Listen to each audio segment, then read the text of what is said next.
So I thought I would do a second month HRT update. I've been on estrogen for about 2 months now. Really no more changes. My mood feels really stable. I love the effects of estrogen just on my mood. My like I used to be kind of an angry person. I definitely had anger issues and was kind of aggressive. And part of that's because for the last few years I was actually on testosterone. Um, and so hormonally, I've definitely done a 180 going from testosterone to estrogen. And that is also going to make my transition a little bit more extreme because I've essentially gone through female to male hormone treatment, taking pretty high doses of testosterone, almost as if I was a biological woman trying to transition into a trans man, right? And now I'm going the other way around. The reason I was doing that, by the way, was because I am biologically male. I'm in my 40s now, so my natural testosterone has gone down, and I just felt better when I was supplementing or injecting testosterone. But once I decided to transition, of course, I started taking estrogen. What I'm doing right now, I'm not taking testosterone anymore. Maybe like 1 milligram every other week, hypodermically or something like that. Just like microdosing testosterone, because even biological women that are postmenopausal and on HRT, a lot of them are microdosing testosterone because women do have low levels of testosterone as well.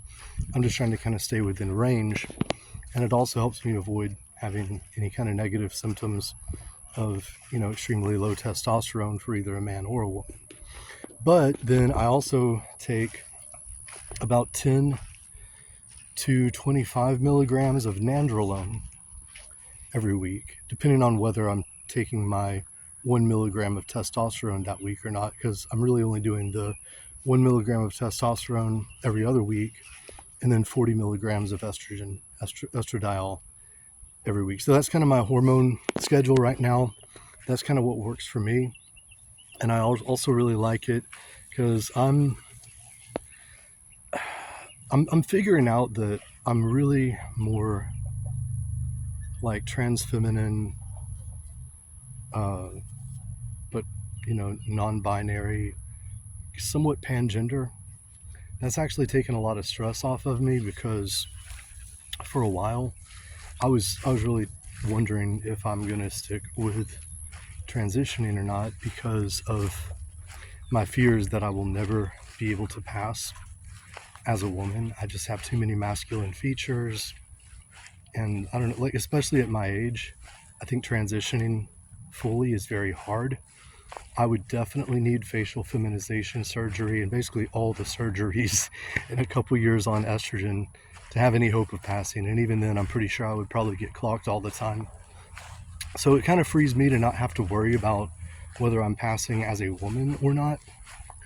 I can just be myself. And if I want to be trans feminine, be more feminine, I want to wear makeup or grow my hair out or, wear women's clothes, makeup and stuff like that, heels. If I want to talk in a more feminine voice, I haven't really started doing like trans vocal training too much yet. But I can do all that without having to worry about getting clocked or someone being like, oh, you're really a man.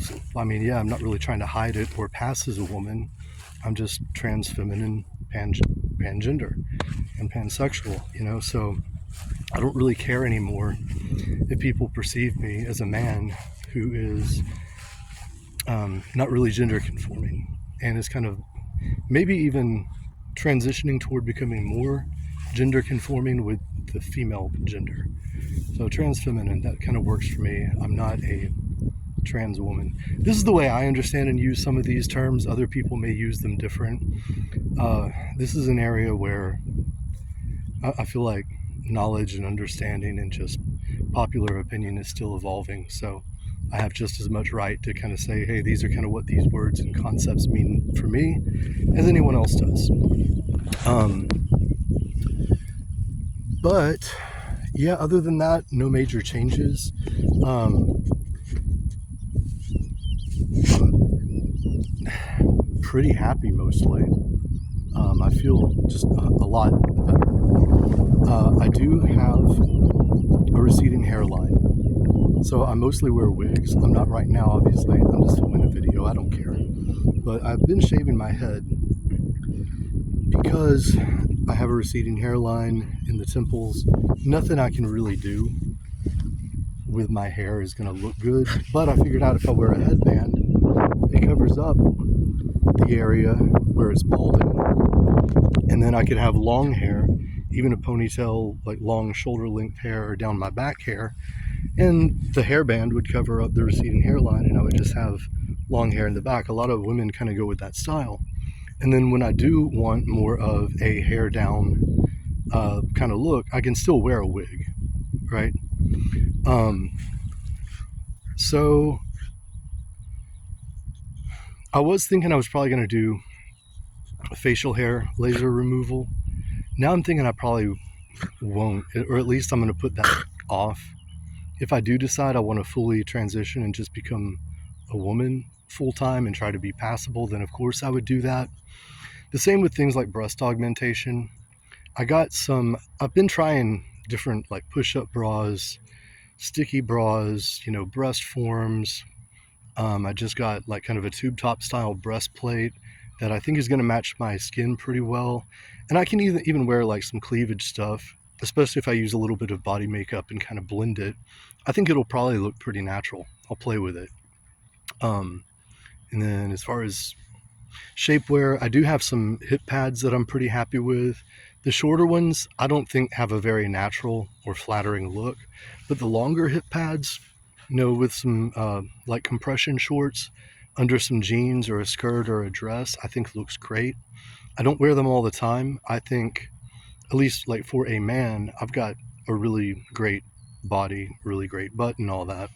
Actually, like my waist to shoulder ratio is kind of considered within the ideal range aesthetically for a male body. And my hip to waist ratio is coming closer into alignment with ideal proportions for a female body. To me, it's kind of interesting because then as far as my skeletal structure, it's like I will be kind of a man up top, a woman down bottom in a way. And the hip to waist ratio is considered one of the primary determinants for if a woman is judged to be attractive or not. The waist to shoulder ratio is considered to be one of the primary aesthetic considerations for if a man is considered to have an attractive body or not. So to have both is cool. If I can have a little bit of an hourglass figure plus kind of that V taper on the upper body, it's like, that is a very sexy, non-binary, pangender, trans-feminine kind of look for me. And so now that I have some clarity on my goals, it gives me something objective to go off of instead of just looking at myself in the mirror and trying to decide if I feel good about my body. Because you're always going to have days where you're feeling great. You're going to have days where you're feeling shitty and you think you look fat or terrible or too skinny or whatever. But if I have actual numbers I can go by, like measurements, it's like, yeah, I feel like I'm all like busted, but my shoulder to waist to hip ratio is objectively where I want it to be. That can help me combat these feelings of not being good enough or whatever, So I do think it's important to have some objective, measurable goals if you're transitioning. Regardless of what your goals are, yours may be different than mine, but that is one thing I want to put out there. Have some very clear, definable, measurable, achievable goals for your transition, whatever the end game might be for you. So yeah, I think that's pretty much all I wanted to say for now. Like I said, I did my first month on HRT. It's kind of my beginning transition video, just about a month, or I guess, a month ago. So now I'm on about my 2-month transition anniversary or whatever you want to call it. So I thought I would do another update. My subscribers aren't really growing. I'm really kind of doing this more for me. But if I do start getting more views and subscribers, I may start uploading content more regularly and kind of eventually maybe going for a higher production quality. I guess we'll see, but this is where I am right now.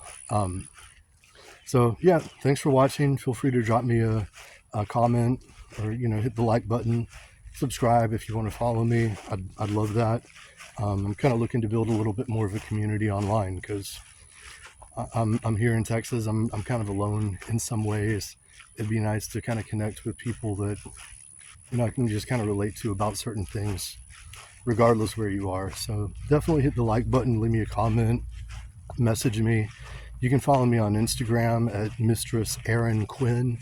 That's MistressErinQuinn. Mistress Erin Quinn on IG. Talk to you later. Peace.